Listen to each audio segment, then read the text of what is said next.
जय माता दी, जय मां ललिताम्बिका। कैसे हैं आप सभी? मैं उम्मीद करता हूँ आप सभी स्वस्थ होंगे और आनंदित होंगे। भगवती जगदम्बा की कृपा आप और आपके संपूर्ण परिवार पर निरंतर बरस रही होगी। तो आज जो हम जानकारी लेके आए हैं वो इस विषय पर लेके आए हैं कि देखिए संकल्प की शक्ति क्या होती है, और यदि जो व्यक्ति संकल्प लेके कोई भी पाठ, स्तोत्र या मंत्र जाप नहीं करते हैं तो क्या उन्हें उस मंत्र जाप या उस पाठ का फल प्राप्त होता है? संकल्प से हम क्या क्या कर सकते हैं? संकल्प करने से हमें पूजा का फल, पाठ का फल, मंत्र जाप का फल कैसे प्राप्त होता है? संकल्प की क्या विशेषता है? संकल्प का क्या रहस्य है? तो आज इस वीडियो में ये संपूर्ण जानकारी हम आपके लिए लेके आए हैं। वीडियो को अंत तक देखें। जानकारी पसंद आए तो वीडियो को एक लाइक अवश्य कर दें। कमेंट में जय माता दी लिखें। चैनल पर आप पहली बार आए हैं तो चैनल को सब्सक्राइब कर लें। तो आइए वीडियो शुरू करते हैं। देखिए संकल्प क्या होता है। जब हम कोई भी मंत्र जाप, पाठ, स्तोत्र करने भगवान के सामने बैठते हैं तो एक संकल्प लिया जाता है। संकल्प का अर्थ होता है वचन। भगवान से आप वचन कर रहे हैं और आप उनसे कह रहे हैं कि प्रभु मैं आपके लिए ये कार्य इतने दिनों तक इस प्रकार करूंगा, इसके फल स्वरूप मुझे ये प्राप्त होना चाहिए। आप भगवान से कह सकते हैं, या जो आपके मंत्र जाप, स्तोत्र, पाठ से जो ऊर्जा प्रकट होगी भगवान के द्वारा, वो ऊर्जा उस कार्य को करेगी जो जिस चीज का आप संकल्प ले रहे हैं, जिस कार्य की पूर्ति के लिए आपने ये पाठ, स्तोत्र, मंत्र जाप किया है। अब देखिए यहाँ क्या होता है कि बहुत से लोग बिना जाप, बिना संकल्प के ही मंत्र जाप, स्तोत्र, पाठ प्रारंभ कर देते हैं और फिर वो कुछ समय बाद कहते हैं कि हम इतने समय से ये पूजा पाठ कर रहे हैं, हम इतने समय से मंत्र जाप कर रहे हैं, या फिर किसी पाठ को हम इतनी बार पढ़ रहे हैं, लेकिन फिर भी हमें इसका फल देखने को नहीं मिल रहा है। तो देखिए फल उसका देखने आपको नहीं मिलेगा यदि आप संकल्प नहीं ले रहे हैं। मैं बताता हूं इसके पीछे कारण क्या है। देखिए जैसे कि आप मान लो हनुमान चालीसा ही पढ़ने बैठ गए और आप रोज 11, 21 जो भी कुछ आपकी सामर्थ्य है, 2, 4, 5, 10 जो भी आप पढ़ रहे हैं वो आप पढ़ रहे हैं। अब उससे एक एनर्जी प्रकट हो रही है। अब उस एनर्जी को एक मार्ग चाहिए कि वो एनर्जी किस चीज में कार्य करेगी। अब आपने यहाँ संकल्प नहीं लिया है लेकिन आप पाठ कर रहे हैं तो आपके पूरे दिन में जाने कितने विचार चलते हैं। विचार व्यक्ति के बदलते रहते हैं। देखिए मनुष्य शरीर है तो विचार आते हैं और जाते हैं, तो वो ऊर्जा सब जगह थोड़ी थोड़ी खर्च होने लगती है, इसलिए आपका कोई भी कार्य पूर्ण नहीं हो पाता है। उस एनर्जी को, उस शक्ति को एक सही मार्ग नहीं मिल पाता है, जिसके कारण फिर आप कुछ समय बाद कहते हैं कि हम इतने समय से ये मंत्र जाप, पाठ, स्तोत्र कर रहे हैं लेकिन हमें इसका फल नहीं मिल रहा है। वहीं यदि आप संकल्प लेकर के कोई पाठ करते हैं, जैसे संकल्प लेकर ही आप मंत्र जाप करते हैं, संकल्प लेकर आप भक्ति करते हैं, तो उसका आपको अपने जीवन में प्रभाव देखने मिलता है। जैसे मान लो मैंने संकल्प लिया कि मैं रोज 11 हनुमान चालीसा पाठ करूंगा। मेरी इच्छा ये है कि मेरी सभी परेशानियों का नाश हो और मेरा ऑरा मजबूत हो, मेरी रक्षा हो। ये मैंने संकल्प ले लिया। तो जो एनर्जी उस पाठ से प्रकट हो रही है, उस एनर्जी का कार्य है, उस एनर्जी को आपने एक दिशा दे दी, वो उसी दिशा में कार्य करेगी और वो आपकी रक्षा करेगी, आपके ऑरा को मजबूत करेगी और आपकी परेशानियों को दूर करेगी। लेकिन वहीं यदि मैं पाठ करने बैठ गया और मैंने कोई संकल्प नहीं लिया है, तो अब मैं पाठ कर रहा हूं। अब पाठ करते समय मेरे मन में जाने कितनी चीजें चल रही हैं, तो वो एनर्जी इनबैलेंस होती है। उस एनर्जी को मार्ग नहीं मिलता, वो एक जगह कार्य नहीं करती है, वो एनर्जी आपकी व्यर्थ चली जाती है और आपका कोई भी कार्य नहीं बनता है।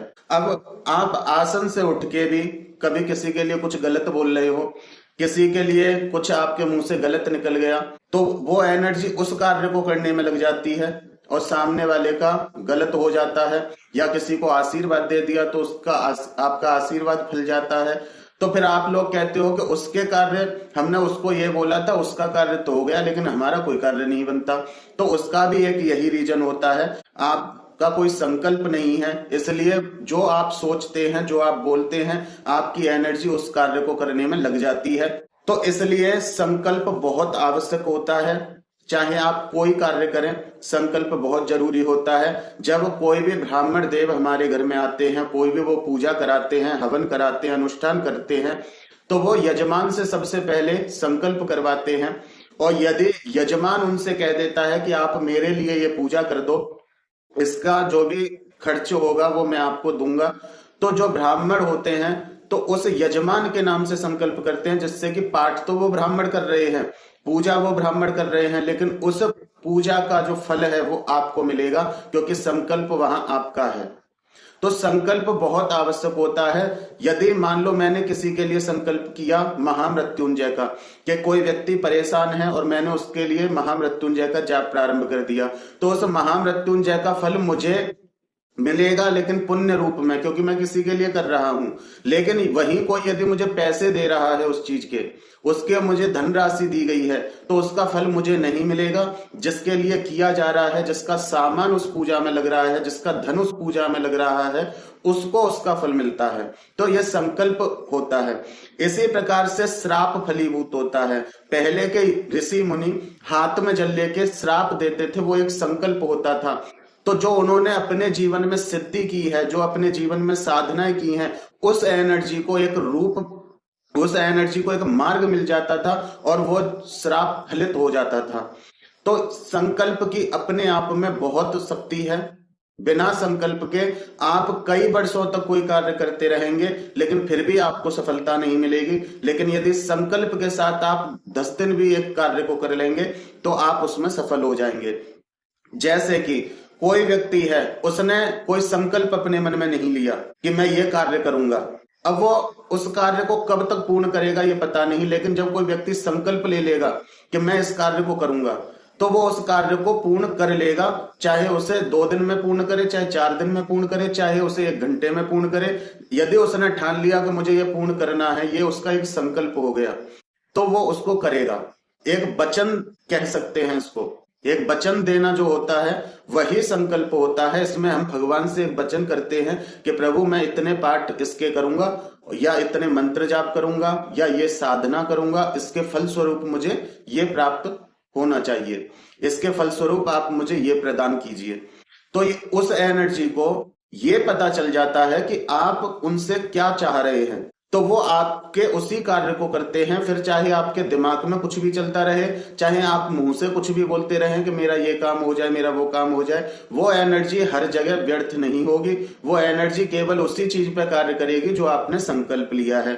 अब यहाँ बहुत से लोग कहते हैं कि हमारा बेटा है, हमारा भाई है, हमारी बहन है, क्या हम उसके लिए कोई पाठ कर सकते हैं? तो बिल्कुल कर सकते हैं। आप उनके नाम से संकल्प लीजिए कि उसके लिए मैं ये पाठ कर रही हूं या कर रहा हूं, उसको इस चीज में लाभ हो, तो उस जो आप पाठ कर रहे हैं उसका पुण्य फल आपको मिलेगा, क्योंकि आप उसके लिए निस्वार्थ भाव से कर रहे हैं। आपका वहां कोई स्वार्थ नहीं है, आप समय अपना दे रहे हैं, जो भी सामग्री पूजा में लगनी है वो अपना खर्च रहे हैं, लेकिन आपका कोई स्वार्थ नहीं है, ना तो आप उससे धन ले रहे हैं ना कुछ। तो आपको पुण्य फल मिलेगा उस चीज का, क्योंकि आप किसी को ठीक करने की सोच रहे हैं।